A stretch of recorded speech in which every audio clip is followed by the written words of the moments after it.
Keskin respirator virus infeksiyası varsa, uşaq bağçasında nə vaxt gedə bilərsiniz? Qısa cavab, soyuq dəymənin başlanmasından 5-7 gün sonra, əgər uşaqda qızdırma yoxdursa, özünü yaxşı hiss edirsə və burun axıntısı, öskürək kimi kataral əlamətlərin intensivliyi azalıbsa, daha careful. Uşağı xəstəlikdən sonra yenidən uşaq kollektivinə qaytarmaq qərarını verərkən bir neçə amili nəzərə alırıq. Birinci, uşaq özünü necə hiss edir? Əgər uşaq günvaxtdırsa, şəndirsə, deməli, bağça rejimi ona əks göstəriş deyil. İkinci, o yoluxucudurmu?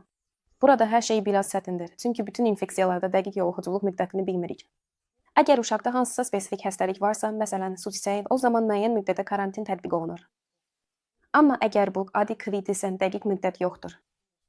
Biz bilirik ki, virusun ətrafa yayılması 5-8-ci gündən sonra minimuma enir və ya tamamilə olmur. Başqa nəyi başa düşmək lazımdır? Uşaqda ilk simptomlar başlamamışdan əvvəl də o artıq virusu ətrafa yayır, yəni yoluxucudur. Amma bunu heç kim bilmir.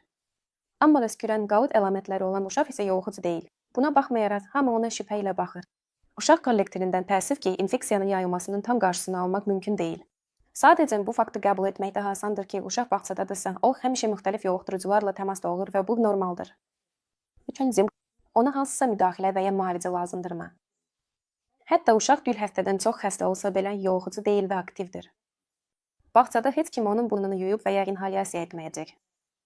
Deməli, əgər uşağın müalicəsi gün ərzində belə prosedurları tələb edirsə, onu uşaq kollektivinə qaytarmaq düzgün olmaz.